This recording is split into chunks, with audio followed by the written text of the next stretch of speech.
ঊর্ধ্বতন কর্তৃপক্ষের কাছে আমি হাত জোর করে করতেছি, একবার হাত জোর করে। 5টা ডিপার্টমেন্টে এই দেশটাকে শক্তিশালী করতে হবে। কয়টা ভাই? 1 নম্বর শিক্ষা, 1 নম্বর প্রত্যেক মুসলমানকে কোরআন এবং সুন্নাহর শিক্ষায় শিক্ষিত করতে হবে। আমি অন্য ধর্ম নিয়ে কথা বলছি, তাদের মতো দিন পালন করুন, লাকুম দীনুকুম ওয়ালিয়া দিন, লাকুম দীনুকুম ওয়ালিয়া দিন। তারা তাদের ধর্ম পালন করে করুক, আমাদের কোনো মাথা ব্যথা নেই।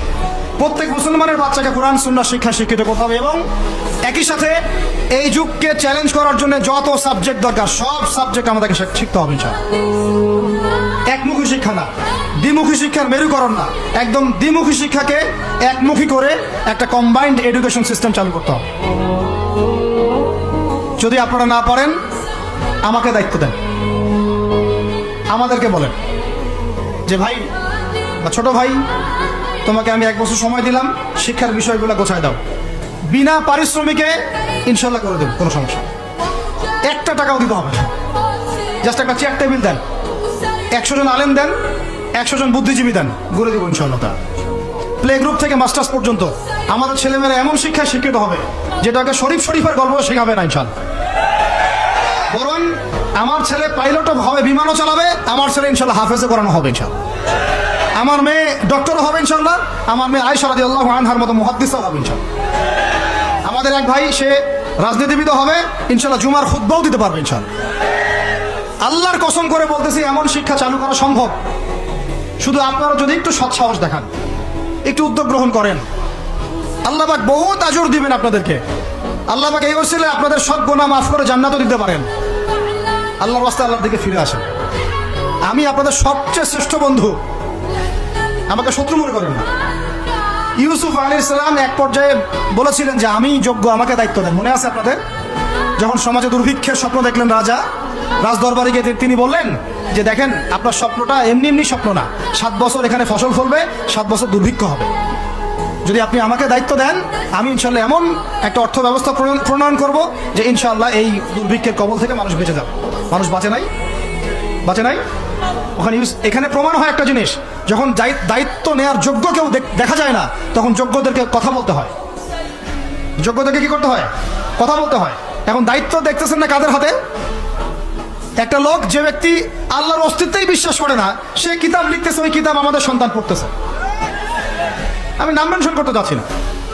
কিছু মানুষ যারা আল্লাহর অস্তিত্বেই বিশ্বাস করে না, তারা মনে করে মহাবিশ্ব সৃষ্টি হয়েছে বিগ ব্যাং থেকে, আল্লাহ সৃষ্টি করে নাই। ও ডিপার্টমেন্ট অফ হেড হয়ে বসে আছে ওখানে। আজকে ট্রান্সজেন্ডার ইস্যু আসছে জন্য আপনারা নড়ে চড়ে বসতেছেন না। শিক্ষার যে দশা চলতেছে, আমরা ভয় করি যে আজকে থেকে 10 বছর যদি এমনভাবে চলতে থাকে, আল্লাহ মাফ করুক, আমার আশঙ্কা একটা প্রজন্ম গড়ে উঠবে, জীবনে বাপকে তো সালাম দিবেই না, সালাম কেমন করে শুদ্ধ করে দিতে হয় সেটাও শিখবে না কখন। ওই দিন যদি আপনারা দেখতে না চান, এখনই ব্যবস্থা গ্রহণ করেন। আমাদের কাছে ব্যবস্থা গ্রহণ করার কোনো ক্ষমতা নাই, ক্ষমতা আপনাদের হাতে আছে। আপনারা যদি এই ক্ষমতাকে আল্লাহর দিকে, আল্লাহর সন্তুষ্টির জন্য ব্যবহার করেন, আল্লাহ আপনাদেরকে আরো বড় করবে ইনশাল্লাহ। যদি আল্লাহর জন্য আল্লাহর জন্য ব্যবহার না করেন, এগুলোকে প্রশ্রয় দিতে থাকেন, বিশ্বাস করেন ভাই, ফেরাউন টিকতে পারে নাই, নমরুদ টিকতে পারে নাই, আদ জাতি টিকতে পারে নাই, সামুদ টিকতে পারে নাই, নূহের কওম টিকতে পারে নাই, কওমে লূত টিকতে পারে নাই, কওমে মাদিয়ান টিকতে পারে নাই, আসহাবুল আইকা টিকতে পারে নাই, মুসার কওম বনু ইসরাইল টিকতে পারে নাই। আমরা কোন ক্ষেত কি মূলা, আমরা কোত্থেকে আসলাম? আমরা এগুলো চালাই যাবো, আল্লাহ পাক আমাদেরকে একদম জান্নাতুল ফেরদৌস দিবেন, এমনটা মনে করছেন? হাদিস কত চমৎকার, কত সুন্দর হাদিস। লাউ ইয়াহদি আল্লাহু বিকা রাজুলান ওয়াহিদান খায়রুল লাকা মিন হুমুরিন নাম। তোমার দ্বারা যদি একটা মানুষও আল্লাহর দিকে ফিরে আসে, আল্লাহ হয়ে যায়, লাল উট কুরবানি করার চেয়ে বেশি নেকির কাজ। তোমার একটা দাওয়াতে যদি মানুষ আল্লাহর দিনের দিকে ফিরে আসে, ওই আমলকারী সব নেকি তুমি পাবা।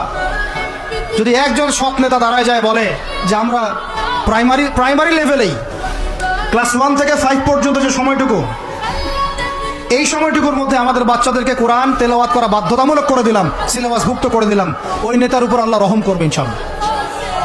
সেই নেতা কোথায়, কে আছে সে সাহসী নেতা? আমি আপনাদেরকে বলি যারা রাজনীতি করেন, কারণ আমার সাথে আপনাদের কোনো শত্রুতা নাই, আর আমি আপনার শত্রুও না, বরং বন্ধু। আপনারা যারা রাজনীতি করেন, এমন একটা নেতা খালি বের করে দেন, এমন একটা নেতা হয়ে যান খালি ওমরের মতো। আল্লাহ পাক তৌফিক দান করেন আপনাদেরকে, যে আপনারা যদি কোরআন শিক্ষাটাকে বাধ্যতামূলক করে দেন, নবীর হাদিস শিক্ষাগুলোকে বাধ্যতামূলক করে দেন, সিরাত নবীর জীবনী চর্চাগুলোকে বাধ্যতামূলক করেন উচ্চ মাধ্যমিক লেভেলে, দেখবেন এই ছেলেপেলেগুলো আর ওই ইয়াবাখোর হবে না ইনশাল্লাহ। এরা ওই টিকটক, ফেসবুক আর পাবজি, ফ্রি ফায়ার নিয়ে পড়ে থাকবে না। এরা কিশোর গ্যাংয়ে যোগ দিবে না, এরা জেনা করবে না ইনশাল্লাহ। এগুলো আপনি ঠেকাতে পারবেন না তো, জেনা ঠেকাতে পারবেন না এখন আপনি। এরা ফ্রি মিক্সিং এ চলে গেছে, সবার ফোনে ফোনে পর্ন দেখতেছে। ওরা বাচ্চাদেরকে ধরে ধরে রেপ করতেছে। এখন ছেলে মেয়ের আদমশুমারি যদি করতে পারেন, একটা কুমারিত্ব শুমারি করে দেখেন, 18 বছরের কম কত মেয়ের সতীত্ব নাই, 21 বছরের কম কত ছেলে সতীত্ব নাই, আপনি টেস্ট করে দেখতে পারবেন। এই হলো সমাজের অবস্থা। এখন চলতেছে সমকামিতা। সমকামিতা, আল্লাহর লুতের গজব নেমে আসবে, লুত আলাইহিস সালামের কওমের গজব নেমে আসতে পারে। আল্লাহ হেফাজত করেন আমাদেরকে। সমকামিতা বৈধ করে গিলিয়ে খাওয়ার জন্য ট্রান্সজেন্ডার চালু করতেছে এরা। ছেলে বাইর থেকে ছেলে, মনে মনে মেয়ে, মনটা চায় ছেলের সাথে যৌন সম্পর্ক করতে, নাউজুবিল্লাহ, অথচ বাইর থেকে একটা ছেলে। সমস্যাটা মানসিক না? 3 দিন টানা সকাল বিকাল কারেন্ট শর্ট দেন মাথার মধ্যে, সব সমস্যা ঠিক হয়ে যাবে ইনশাআল্লাহ। 3 দিন, বাস 3 দিন থেরাপি দেন, ঠিক হয়ে যাবে। এটা প্রমোট করতেছে মিডিয়াতে বিভিন্ন নাটক দেখাচ্ছে, এগুলো দিয়ে ফেসবুকে এরকম ক্লিপ দেখানো হচ্ছে, মানুষ লিখতেছে, অধিকার চাচ্ছে। কোন যুগে আসলাম রে ভাই? আমরা কোন যুগে আসলাম?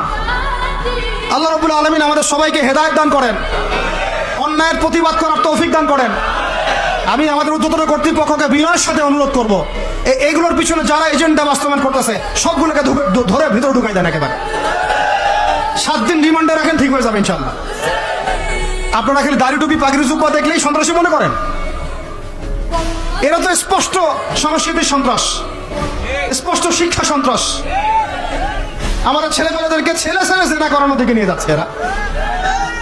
কালকে যদি আপনার ছেলে একটা ছেলেকে বিয়ে করে, আপনি খুশি হবেন?